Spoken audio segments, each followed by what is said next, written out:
Hello, അസ്സലാമു അലൈക്കും, നമസ്കാരം.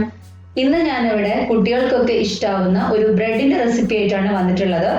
ന്യൂട്ടല്ല ഫില്ലിംഗ് ആയിട്ട് കൊടുക്കുന്ന ഒരു സ്റ്റാർ ഷേപ്പിലുള്ള ബ്രെഡ്. അതിനായിട്ട് ഞാനിവിടെ ഒരു 3/4 കപ്പ് മൈദ എടുത്തിട്ടുണ്ട്, 2 ടീസ്പൂൺ ഈസ്റ്റ്, 1/2 ടീസ്പൂൺ ഉപ്പ്, 30 ഗ്രാം ബട്ടർ, 1/2 കപ്പ് പാല്, 1/3 കപ്പ് പഞ്ചസാര, സ്പ്രെഡ് ചെയ്യുന്നതിന് വേണ്ടി ന്യൂട്ടല്ല എടുത്തിട്ടുണ്ട്.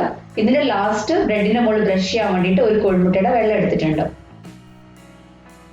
ഞാനിവിടെ ഒരു ബൗളിലേക്ക് 1/2 കപ്പ് ഇളം ചൂടുള്ള വെള്ളം, 1/2 കപ്പ് ഇളം ചൂടുള്ള പാല്, 1/2 ടീസ്പൂൺ ഉപ്പ്, 1 ടീസ്പൂൺ പഞ്ചസാരയും കൂടി ചേർത്ത് നന്നായിട്ടൊന്ന് മിക്സ് ചെയ്ത് വെക്കണം.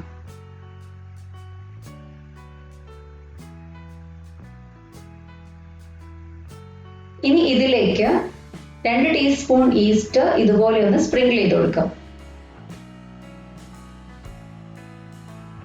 എന്നിട്ടൊരു 3 to 5 മിനിറ്റ്സ് ഒന്ന് ആക്ടിവേറ്റ് ചെയ്യാൻ വേണ്ടിയിട്ട് വെയിറ്റ് ചെയ്യാം. ഇപ്പൊ നമ്മുടെ ഈസ്റ്റ് നന്നായിട്ട് ഫെർമെന്റ് ചെയ്ത് കിട്ടിയിട്ടുണ്ട്.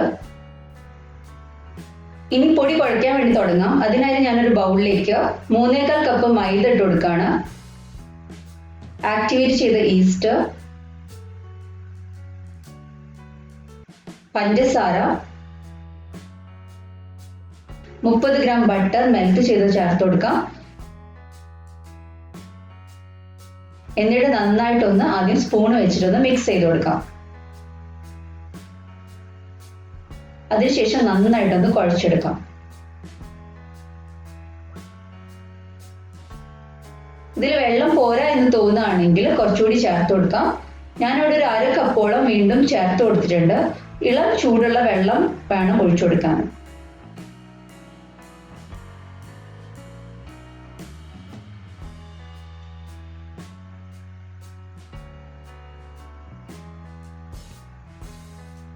ഇപ്പോൾ പൊടി നന്നായിട്ട് കുഴച്ചെടുത്തിട്ടുണ്ട്. ഇനി ഇതിന്റെ മുകളിലേക്ക് അല്പം എണ്ണ തടവി കൊടുക്കാം.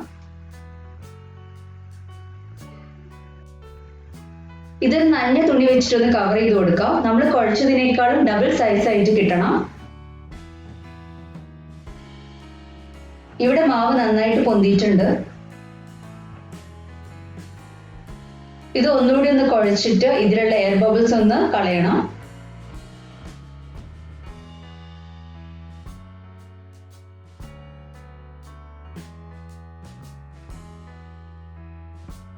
അതിനുശേഷം ഇതൊരു 4 ഈക്വൽ പോർഷൻസ് ആയിട്ട് ഒന്ന് ഡിവൈഡ് ചെയ്തെടുക്കാം.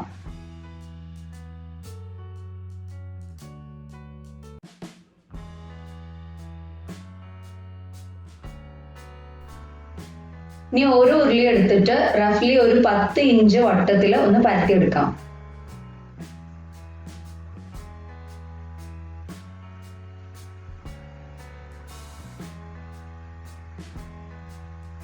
ഇനി പരത്തിയെടുത്തിട്ടുള്ള മാവിന്റെ മുകളിലേക്ക് നമ്മൾ ഈ ന്യൂട്ടല്ല സ്പ്രെഡ് ചെയ്യാൻ വേണ്ടി പോവാണ്. അതിനു മുന്നേ ആയിട്ട് ഞാൻ ഇതുപോലെ ഒരു പാൻ എടുത്തിട്ടുണ്ട്. ഇതൊരു 9 ഇഞ്ച് വിഡ്ത്തുള്ള ഒരു പാൻ ആണ്. അത് വെച്ചിട്ട് ഏകദേശം ഒരു റൗണ്ട് സ്പേസ് ഒന്ന് മാർക്ക് ചെയ്ത് കൊടുക്കാം. എന്നിട്ട് ഇതിന്റെ ഉള്ളിലേക്ക്, ഈ മാർക്ക് ചെയ്തിട്ടുള്ള ഏരിയന്റെ ഉള്ളിലേക്ക് ഈ ന്യൂട്ടല്ല ഒന്ന് സ്പ്രെഡ് ചെയ്ത് കൊടുക്കാം. ഈ സ്പ്രെഡ് ചെയ്യുന്ന ന്യൂട്ടല്ല റൂം ടെമ്പറേച്ചറിലായിരിക്കണം. അല്ലാന്നുണ്ടെങ്കിൽ ചെറുതായിട്ടൊന്ന് ചൂടാക്കിയിട്ടില്ലെങ്കിൽ നമുക്ക് ഈസിലി സ്പ്രെഡ് ചെയ്യാൻ പറ്റില്ല. ഇനി രണ്ടാമത്തെ ഉരുളെടുത്തിട്ട് ഇതേപോലെ തന്നെ പരത്താം. ന്യൂട്ടല്ല സ്പ്രെഡ് ചെയ്തതിന് മുകളിലേക്ക് ഇതുപോലെ ഒന്ന് വെച്ചു കൊടുക്കാം. പാൻ വെച്ചിട്ടൊന്ന് മാർക്ക് ചെയ്ത് കൊടുക്കാം. എന്നിട്ട് ഈ മാർക്ക് ചെയ്തിട്ടുള്ള ഏരിയന്റെ ഉള്ളിലേക്ക് ഈ ന്യൂട്ടല്ല സ്പ്രെഡ് ചെയ്ത് കൊടുക്കാം. ഇതേ പ്രോസസ്സ് തന്നെ ബാക്കിയുള്ളതിനും ചെയ്തു കൊടുക്കണം.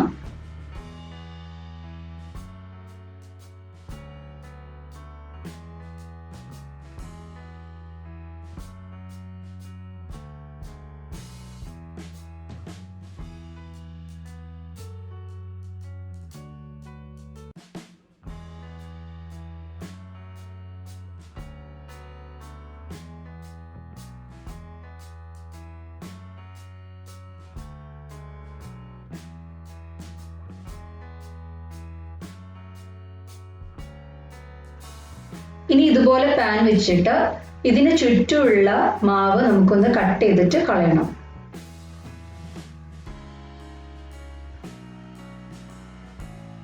ഇത് ഈസി ആയിട്ട് നമുക്ക് പാനിലേക്ക് ഷിഫ്റ്റ് ചെയ്യാൻ വേണ്ടിയിട്ട് നമ്മളിത് അസംബിൾ ചെയ്യുന്നത് തന്നെ ഒരു ബേക്കിംഗ് ഷീറ്റിലാണെങ്കിൽ കുറച്ചും കൂടി ഈസി ആയിരിക്കും. ഇനി ഇതുപോലെ സെന്ററിൽ ഒരു ഗ്ലാസ് വെച്ചു കൊടുക്കാം. ഏകദേശം 3 ഇഞ്ച് ഡയമീറ്ററിലുള്ള ഗ്ലാസ് ആണ് വെച്ചു കൊടുത്തിട്ടുള്ളത്.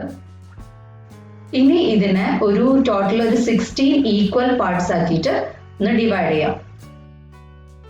അതിനുശേഷം ഇതുപോലെ 2 സ്ട്രിപ്സ് പിടിക്കുക. എന്നിട്ട് ഓപ്പോസിറ്റ് ഡയറക്ഷനിലേക്ക് ഒരു 2 പ്രാവശ്യം ഒന്ന് ട്വിസ്റ്റ് ചെയ്ത് കൊടുക്കുക. ഇതിന്റെ എൻഡിൽ ഇതുപോലെ ഒന്ന് പ്രസ് ചെയ്ത് കൊടുക്കുക. ഇതുപോലെ ബാക്കിയുള്ള പീസസ് ഒക്കെ ഒന്ന് ചെയ്തെടുക്കാം.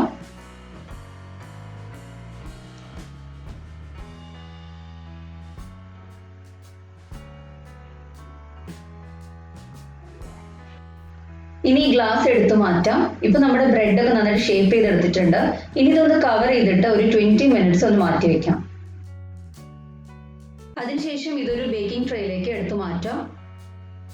ബേക്ക് ചെയ്ത് കഴിഞ്ഞാൽ നല്ലൊരു ഗോൾഡൻ കളർ കിട്ടാൻ വേണ്ടിയിട്ട് ഇതിന് മുകളിലേക്ക് മുട്ടയുടെ വെള്ള ഒന്ന് ബ്രഷ് ചെയ്ത് കൊടുക്കാം.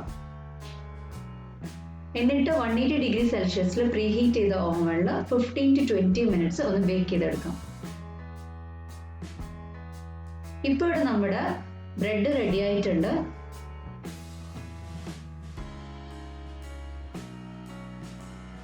നല്ല ലെയേഴ്സ് ഒക്കെ വന്നിട്ട് ഇതിൻ്റെ ഇടയിൽ ന്യൂട്ടലൊക്കെ ഇങ്ങനെ കാണാം. നല്ല ടേസ്റ്റ് ആണ് കഴിക്കാൻ. കുട്ടികൾക്കും അതുപോലെ തന്നെ വലിയവർക്കും ഒരേപോലെ തന്നെ ഇഷ്ടമാവും. എല്ലാവരും ഇതുപോലെ ഒന്ന് ട്രൈ ചെയ്ത് നോക്കണം. നിങ്ങൾക്ക് ഇഷ്ടമാവുകയാണെങ്കിൽ ലൈക്ക് ചെയ്യാനും നിങ്ങളുടെ ഫ്രണ്ട്സും റിലേറ്റീവ്സുമായി ഷെയർ ചെയ്യാനും ഇതുവരെ സബ്സ്ക്രൈബ് ചെയ്തിട്ടില്ലെങ്കിൽ സബ്സ്ക്രൈബ് ചെയ്യാനും മറക്കരുത്. Thanks for watching.